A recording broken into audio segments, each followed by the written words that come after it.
அதிமுக அரசு இருக்கின்ற பொழுது பெற்று தந்த தீர்ப்பை கூட உங்களால் அமல்படுத்த முடியவில்லை என்றால் இந்த மக்களுக்கு நீங்கள் என்ன செய்ய போகிறீர்கள்? அது மட்டுமல்ல, இந்த 2023 ஜூன் மாதம் திரு ஸ்டாலின் அவர்கள் மேட்டூருக்கு வந்தார். அங்க வந்து ஜூன் மாதம் குறித்த நேரத்தில் டெல்டா விவசாயிகளுக்கு குறுவை சாகுபடி செய்வதற்காக தண்ணீர் திறந்து விடுவதாக பத்திரிகையில் அறிவிச்சிட்டு மேட்டூர் வந்து அங்க வீரவசனம் பேசுறார். நானும் டெல்டாக்காரன், பரவாயில்ல, சந்தோஷமா, பரவாயில்ல, டெல்டாக்காரன் சொல்றாரு, மெட்ராஸ்ல இருந்துட்டு டெல்டாக்காரன் சொல்றாரு அப்படின்னு நான் கூட நினைச்சோம். அப்படி நினைச்சு மேட்டூர்ல குறுவை சாகுபடிக்கு தண்ணீர் திறந்து விட்டார். விவசாயிகளும் ஆகா, முதலமைச்சர் திரு ஸ்டாலினே நேரடியாக போய் குறுவை சாகுபடி நெல்லுக்கு குறித்த காலத்தில் தண்ணீர் திறந்து விட்டார் என்று மகிழ்ச்சியோடு 5 லட்சம் ஏக்கர்ல குறுவை சாகுபடி செஞ்சாங்க. என்னாச்சு? 45 நாள் கழிச்சு மேட்டூர்ல தண்ணி இல்ல, அணையில தண்ணி இல்ல. அப்ப டெல்டா பாசன விவசாயிகள் குறுவை சாகுபடி எல்லாம் காய ஆரம்பிச்சிட்டது. அந்த காலகட்டத்தில் இந்தியா கூட்டணியுடைய 2வது மாநாடு பெங்களூரில் நடக்குது. அந்த பெங்களூர் கூட்டத்தில் திரு ஸ்டாலின் கலந்து கொள்ள போறார். இங்கே டெல்டா பாசன விவசாயிகள் சாகுபடி செய்த அந்த குறுவை சாகுபடி பயிர் காய்ந்து கொண்டிருக்கின்றது. அதற்கு தண்ணீர் வேண்டும் என்று விவசாயிகள் மாநில அரசு கோரிக்கை வைக்கிறாங்க. ஸ்டாலின் பெங்களூர் சொல்றார், அங்கேயாவது நீங்கள் அந்த கூட்டத்தில் கலப்பதற்கு முன்பு அவரை கர்நாடக நீர்ப்பாசனத்துறை அமைச்சர் திரு சிவகுமார் அவர்கள் சால்வை அணித்து திரு ஸ்டாலினை வரவேற்கிறார். அதோட கர்நாடக முதலமைச்சர் அந்த கூட்டத்தில் கலந்துக்கிறாங்க. காங்கிரஸ் கட்சியை சேர்ந்த திருமதி சோனியா அம்மையா அவர்கள் கலந்துக்கிறாங்க. திரு ராகுல் காந்தி கலந்துக்கிறாங்க. அந்த கூட்டத்தில் ஒரு 2 நிமிஷம் நீங்க பேசி இருந்தா தண்ணி திறந்து விட்டுருப்பாங்க. எங்களுடைய விவசாயிகள், தமிழ்நாடு விவசாயிகள் என்னுடைய பேச்சை நம்பி, நான் அறிவித்த அறிவிப்பை நம்பி டெல்டாவில் 5 லட்சம் குறுவை சாகுபடி செய்து விட்டார்கள். காய்ந்து கொண்டிருக்கிறது தண்ணீர் இல்லாமல். நீங்கள் ஒரு 10 டீம்ஸ் தண்ணி எங்களுக்கு வழங்க வேண்டிய தண்ணீரிலிருந்து 10 டீம்ஸ் தண்ணீர் திறந்து விட்டா இந்த குறுவை சாகுபடி காப்பாற்றப்படும் என்று ஒரு வேண்டுகோள் வைத்திருந்தால் உடனடியாக தண்ணீர் திறக்கப்பட்டிருக்கும். இங்க இருக்கின்ற விவசாயிகளுக்கு தேவை நீர் கிடைச்சிருக்கும். அந்த குறுவை சாகுபடி காப்பாற்றப்பட்டிருக்கும். செய்தீர்களா? இல்லையே. இதே கெஜ்ரிவேல் இன்றைக்கு டெல்லியில் இருக்கின்றார் முதலமைச்சரா. அவர் ஒரு கோரிக்கை வைக்கிறார். இந்த கோரிக்கையை ஏற்றா நான் இந்தியா கூட்டணியில் அங்கம் வைக்கிறார். அதை ஏற்றுக்கொண்டது. அப்படி தில்லு திராணி நம்முடைய முதலமைச்சர் இருந்தா தானே. விவசாயிகள் மீது அக்கறை இல்ல, இந்த நாட்டின் மீது அக்கறை இல்ல. ஆக இந்த குறுவை சாகுபடி 3 லட்சம் ஏக்கர் காய்ந்து போய் தீந்து போய் சேதமடைஞ்சு விவசாயிகள் பெரும் நஷ்டத்துக்குள்ளாயிருக்கிறாங்க. ஆனா அதிமுக அரசு இருக்கின்ற வரை ஒவ்வொரு ஆண்டும் குறுவை சாகுபடிக்கு பயிர் காப்பீட்டு திட்டத்தில் இடம்பெற செய்வோம். அதுவும் செய்யல. தமிழ்நாடு அரசு குறுவை சாகுபடிக்கு பயிர் காப்பீட்டு திட்டத்தில் இடம்பெற செய்யல. அதனால பாதிக்கப்பட்ட விவசாயிகளுக்கு அந்த காப்பீட்டு திட்டத்திலிருந்து நிவாரண தொகை கிடைக்கல. அப்படி பயிர் காப்பீட்டு திட்டத்தில் இடம்பெற செஞ்சிருந்தா ஒரு ஹெக்டருக்கு 84,000 ரூபாய் கிடைச்சிருக்கு விவசாயிகளுக்கு.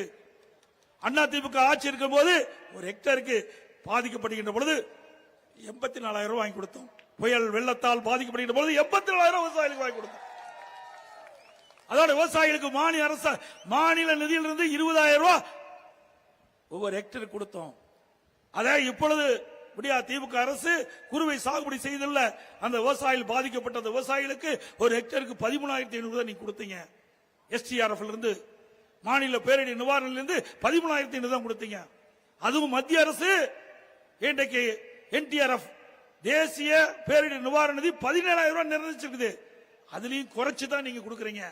அப்படின்னா திமுக அரசு விவசாயிகளை வஞ்சிக்கின்ற அரசு என்பதை நிரூபணமாகிவிட்டது. அனைத்து இந்திய அண்ணா திராவிட முன்னேற்ற கழகம் ஆட்சி இருக்கின்ற பொழுது 2 முறை பயிர்க்கடன் தள்ளுபடி செய்த ஒரே அரசாங்கம் அதிமுக அரசாங்கம். இன்றைக்கு மேகதாது அணை இங்கே இதே இடத்துல நம்ம வந்து கூட்டம் போட்டு பேசணும். இந்த திடல்ல தான் வந்து கூட்டம் போட்டு திலகர திடல்ல தான் வந்து மிகப்பெரிய ஆர்ப்பாட்டத்தை இங்கே நடத்தினோம். நம்முடைய உணர்வுகளை மத்திய மாநில அரசுக்கு தெரிவித்தோம். மேகதாது அணை கட்டுவேன் என்று இன்றைக்கு கர்நாடக அரசு தொடர்ந்து அறிவிப்பு கொடுத்து கொண்டே இருக்கின்றது. இந்த விடியா திமுக அரசு வாய் பத்தி மௌனமா இருக்குது. ஏன்னா இந்திய கூட்டணியிலிருந்து வெளியேற்றிட்டு என்ன பண்றது? ஆட்சி அதிகாரம் வேணும்ல, அதுக்காக துடிக்கிறார். அது வரப்போறதில்ல, அது வேற விஷயம். ஜெயிக்க போறதில்ல, அது வேற விஷயம்.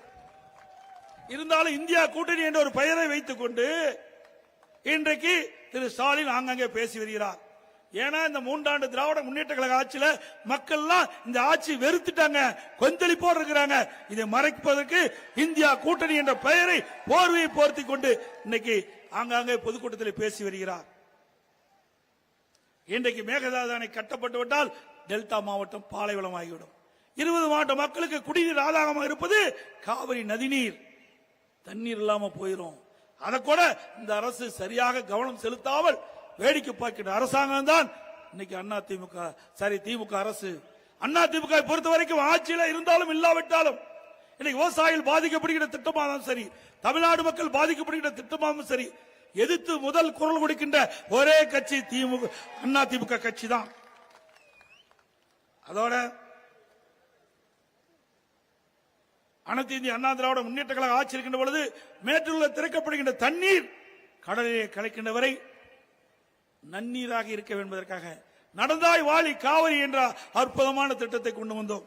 நடந்தாய் வாழி காவிரி திட்டம் 14,000 கோடியில பிரதமர்கிட்ட வலியுறுத்தி அழுத்தம் கொடுத்து அந்த திட்டத்தை இரு அவை கூட்டத்தில் ஜனாதிபதி அவர்கள் தெரிவித்தார். அதையும் கேட்டு பெறல. நினைச்சு பாருங்க, மேட்டூர்ல இருந்து தண்ணி வந்துட்டு இருக்குது, தஞ்சாவூர் தண்ணி கடல் வரைக்கும் போகுது. அது வருகின்ற வழியில இரு பக்கம் நகரங்கள் இருக்குது. நகரத்திலிருந்து வெளியிடுற அசுத்தமான நீர் அங்க நதியில கலக்கும் போது நீர் மாசுபடுது. அந்த மாசுபட்ட நீர் இருக்கக்கூடாது என்பதற்காக அதிமுக அரசு இருக்கின்ற உலக திட்டத்தை தீட்டி பாரத பிரதமர் கொடுத்தோம். அந்த வெளியேறுகின்ற அசுத்த நீர் பேபி கனால் மூலமாக அங்கே செம்புல போட்டு அந்த செம்பு கட்டி அதிலிருந்து ட்ரீட் பண்ணி காவிரி வருது. இன்றைக்கு மேட்டூர் வருகின்ற தண்ணி, பவானி சாகரிலிருந்து வர தண்ணி, நொய்யல் ஆற்றிலிருந்து வர தண்ணி, அமராவதியிலிருந்து வருகிற ஆற்று, இந்த தண்ணி எல்லாம் அங்க இருக்கின்ற நகரத்திலிருந்து வெளியின்ற நீர் அசுத்தமான நீர் அந்த நதியிலே கலக்கின்ற பொழுது நீர் மாசுபடுகிறது. அதனால் விவசாயியுடைய நிலத்தும் பாதிக்கப்படுகிறது, பயிர்கள் பாதிக்கப்படுகிறது, குடிநீர் பாதிக்கப்படுகிறது. இதற்கெல்லாம் முடிவு கட்ட வேண்டும் என்ற காரணத்தினாலே, நான் ஒரு விவசாயி என்ற காரணத்தினாலே நீர் சுத்தமாக இருக்க வேண்டும் என்பதற்காக நடந்தாய் வாழி என்ற அற்புதமான திட்டத்தை நான் கொண்டு வந்தேன். அதையும் நடைமுறைப்படுத்தல. இன்றைக்கு தமிழகத்தில் 2019 திமுக கூட்டணி சேர்ந்த 38 நாடாளுப்புகள் தேர்ந்தெடுத்து அனுப்பிச்சிங்க. அதெல்லாம் பெஞ்ச தேய்ச்சிட்டே போயிட்டாங்க. என்ன செஞ்சாங்க? நாங்க கொண்டு வந்த திட்டத்தையாவது போராடி வாதாடி பெற்றிருந்தா மக்கள் வாழ்த்துவார்கள். ஒண்ணுமே செய்யலையே. 5 ஆண்டு காலம் உருண்டோடி விட்டது. நடந்தாய் வாழி காவிரி என்ற அற்புதமான திட்டத்தை கொண்டு வந்தார். நதி மாசுபடாம இங்க மேட்டூர்ல தண்ணி தஞ்சாவூர்ல சுத்தமா இருக்கும். அங்க எப்படி நீர் இருக்குதோ அதே போல தஞ்சாவூர்லயும் அதே தண்ணி இருக்கும். இப்படிப்பட்ட திட்டத்தை கொண்டு வந்த ஒரே அரசாங்கம் அதிமுக அரசாங்கம். ஸ்டாலின் அவர்களே, அதுக்கு மேல குடிமராமத்து திட்டம் பல ஆண்டுகளாக ஏரி குளம் குட்டை தூரே வாரல. பருவ காலங்களில் பெய்கின்ற மழை நீர் வீணாக போய் கடலிலே கலக்கிறது, வீணாகிறது. மழை காலங்களிலே பருவ காலங்களிலே பெய்கின்ற மழை நீர் ஒரு சொட்டு நீர் கூட வீணாகாமல் பாதுகாப்பதற்காக குடிமராமத்து திட்டம் என்ற ஒரு அற்புதமான திட்டத்தை கொண்டு வந்து ஏரி குளம் குட்டை எல்லா விவசாயிகளுடைய பங்களிப்போடு அதை செய்தோம். அந்த விவசாயிகள் அந்த ஏரி குளங்கள் இருக்கின்ற வண்டல் மண்ணை அள்ளி அவருடைய விவசாய விளைநிலங்களுக்கு இயற்கை உரமாக போட்டு நல்ல விளைச்சல்களை பெற்றார். ஒன்று ஏரி ஆழமாகுது, ஒன்று விவசாயியுடைய நிலம் பண்படுது. இதெல்லாம் அற்புதமான திட்டம். ஸ்டாலின் கேட்டா ஒண்ணுமே தெரியாது. விவசாயத்தை பத்தி என்ன தெரியும்? அதே போல கடல் நீர் உட்பகாமல் இருக்க இதெல்லாம் கடல் அருகாமையில் இருக்குது. நாகப்பட்டினம், இந்த தஞ்சாவூர் இதெல்லாம் கடலுக்கு அருகாமல் இருக்குது. மயிலாடுதுறை எல்லாம் இருக்குது. இந்த டெல்டா அதிராம்பட்டினம் போன்ற பகுதியெல்லாம் இருக்குது. இங்க எல்லாம் கடல் நீர் உட்புகுந்து பல கிலோமீட்டர் தூரம் வரும்போது அந்த விளைநிலங்கள்லாம் பாதிக்குது. அதற்காக ரெகுலேட்டர் அமைச்சு கொடுத்தது அதிமுக. 6-7 ரெகுலேட்டர் அமைச்சு கொடுத்தோம்.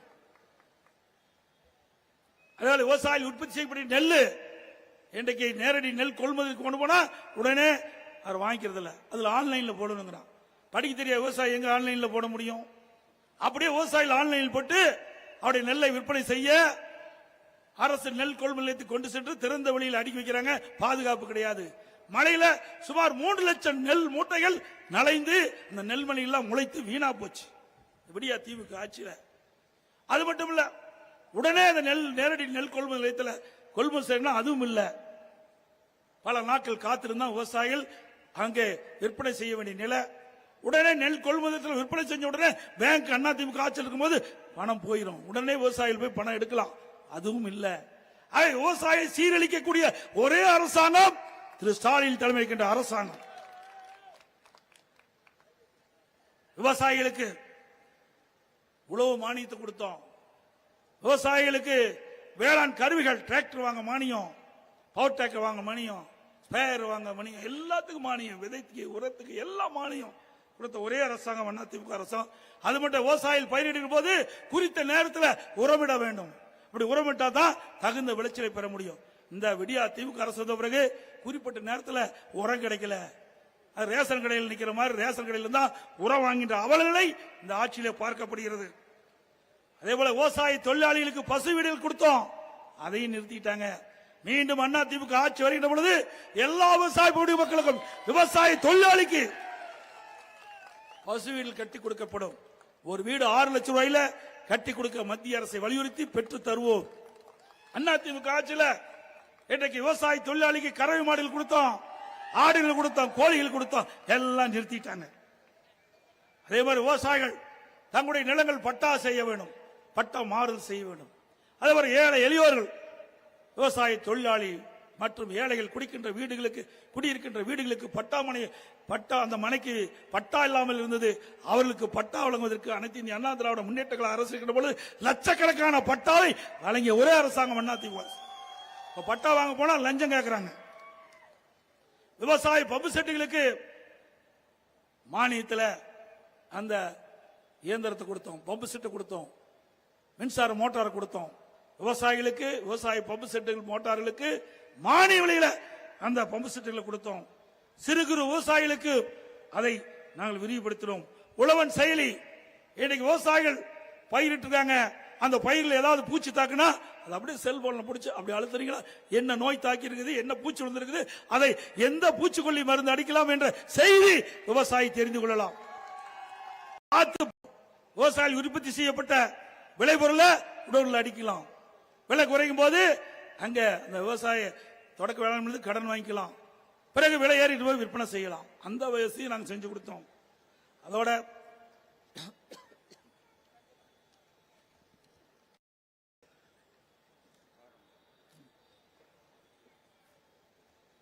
விவசாயிகளுக்கு உபதொழிலா இருப்பது கால்நடை வளர்ப்பு. அந்த கால்நடை வளர்ப்பு சிறப்பாக இருக்க வேண்டும் என்பதற்காக நான் பஃபலோ பால் பண்ணைக்கு போனேன். அமெரிக்காவில் ஒரு மாடு 65 லிட்டர் பால் கறக்குது. ஒரு பசு மாடு 65 லிட்டர் பால் கொடுக்குது. ஒரு நாளைக்கு அந்த பஃபலோ பால் பண்ணையில 1,25,000 லிட்டர் பால் உற்பத்தி செய்யறாங்க. நான் பார்த்தேன். நம்ம தமிழ்நாட்டுக்கு போகணும், நம்முடைய விவசாய தொழிலாளிகளுக்கு இப்படிப்பட்ட கலப்பில பசுகளை கொடுக்க வேண்டும் என்பதற்காக ஆசியாவிலே மிகப்பெரிய கால்நடை பூங்கா 1000 கோடியில தலைவாசல கட்டி கொடுத்தேன். இந்த ஆட்சி வந்த பிறகு திறக்க மாட்டேங்கிறாங்க. 1000 கோடியில் கட்டப்பட்ட அற்புதமான கால்நடை பூங்காவை திறக்க மாட்டேங்கிறாங்க. அந்த ஆராய்ச்சி நிலையத்தை திறக்கின்ற பொழுது நம்முடைய சீதோசன நிலைக்கு தக்கவாறு பசுக்களை உருவாக்கி சுமார் 40 லிட்டர் பால் கறக்கக்கூடிய பசுக்களை விவசாய தொழிலாளிக்கு கொடுப்பதற்காக திட்டம் தீட்டினேன். அதையும் முடக்கிட்டாங்க. அது மட்டும் விவசாயிகள் பசுமாடு வளர்க்கிறாங்க. இன்னைக்கு சிந்து மாடு வளர்த்தா சிந்து மாடு என்ன கண்ணுக்குட்டி வேணும், இன்னைக்கு காலக்கண்ணு வேணுமா, கிடேரி வேணுமா, அதை நினைச்ச மாதிரி அந்த கண்ணுக்குட்டி ஈன்ற அளவிற்கு நல்ல விஞ்ஞான முறைப்படி அந்த திட்டத்தையும் கொண்டாந்தேன்.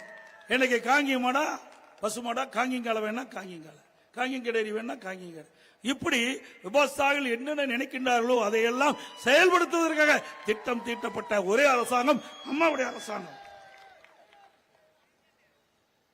அதே போல திராவிட முன்னேற்ற கழக ஆட்சியில தேர்தல் அறிக்கையில் குறிப்பிட்டாங்க, திராவிட முன்னேற்ற கழக ஆட்சிக்கு வந்தோல நெல்லுக்கு குவிண்டாலுக்கு 2,500 ரூபாய் கொடுக்கறாங்க.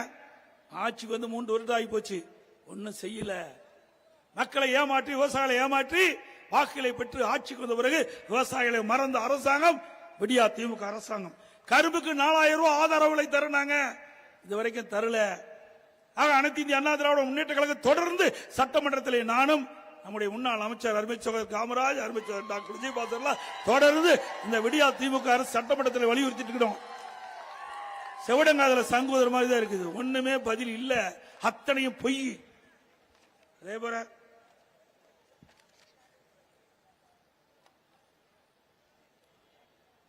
திரு ஸ்டாலின் அவர்களுக்கு நெல்லுக்கும் புல்லுக்கும் வித்தியாசம் தெரியாது. நெல்லுக்கும் புல்லுக்கும் வித்தியாசம் காட்டுக்கு பார்க்கலாம். அவரு தூத்துக்குடிக்கு போயிருந்தார். அங்க அங்க வந்து பதநீர் குடிச்சார். அதுல என்ன சக்கரை போட்டுக்குதான்னு கேட்டார். கொல்லுக்கும் நெல்லுக்கும் தெரியாத ஒரு மனிதர் தான் இன்றைய முதலமைச்சர் ஸ்டாலின். எங்களுடைய கெங்கவள்ளிக்கு வந்தார். நமக்கு நாம திட்டம் என்று ஒரு திட்டத்தை போட்டு வந்தார். அங்க கரும்பு காட்டில் காங்கிரீட் ஓட்டு போட்டு அங்க போய் தோட்டத்தில் போய் பேண்ட் ஷூ போட்டு ஏறு ஓட்டுனா நவீன விவசாயி. நினைச்சு பாருங்க. அது மட்டும் இல்ல, இன்றைக்கு இந்தியா முழுவதும் அனைத்து இந்திய அண்ணா திராவிட முன்னேற்ற கழக வேட்பாளர், கூட்டணி வேட்பாளர் வெற்றி பெற்று நாடாளுமன்றத்தில் குரல் கொடுப்பார்கள்.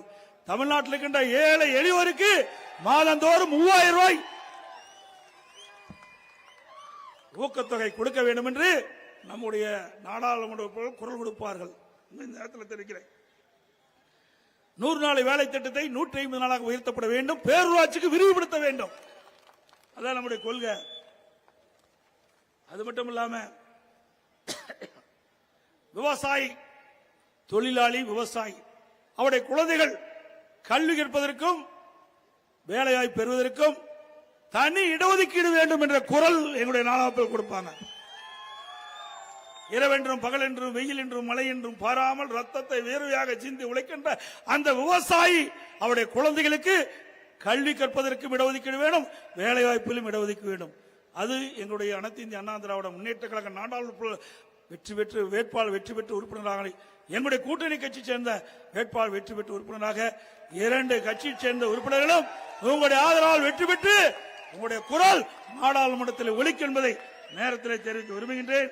அது மட்டுமல்ல, இன்றைக்கு விடியா திமுக அரசு ஏற்பட்ட பிறகு மின்கட்டணம் உயர்ந்து போச்சு, 52% உயர்ந்து போச்சு. இன்னைக்கு நகராட்சியில வீட்டு வரி உயர்வு, கடை வரி உயர்வு 150%, சொத்து வரி உயர்வு, குடிநீர் வரி உயர்வு, குப்பை வரி உயர்வு, எல்லா வரியும் உயர்வு. வரி மேல் வரி போட்டு மக்களை பாதிக்கக்கூடிய ஒரே அரசாங்கம் விடியா திமுக அரசாங்கம். அதுக்கெல்லாம் விடிவு காலம் பிறக்க வேண்டும் என்று சொன்னால் வருகின்ற நாடாளுமன்ற தேர்தலில் நம்முடைய வெற்றி வேட்பாளர், கூட்டணி கட்சி வேட்பாளர் திரு சிவனேசன் அவர்களுக்கு முரசு சின்னத்திலே வாக்களித்து வெற்றி பெற செய்யுங்கள். நம்முடைய வெற்றி வேட்பாளர் கேப்டன் ஆசி பெற்ற சின்னம் கொட்டு முரசு சின்னம். கேப்டன் ஆசி பெற்ற சின்னம் கொட்டு முரசு சின்னம். தேமுதிக பொதுச் செயலாளருடைய ஆசி பெற்ற சின்னம் கொட்டு முரசு சின்னம். கொட்டு முரசு சின்னத்திற்கு வாக்களித்து அவரை லட்சக்கணக்கான வாக்கு வித்தியாசத்தில் வெற்றி பெற செய்யுங்கள்.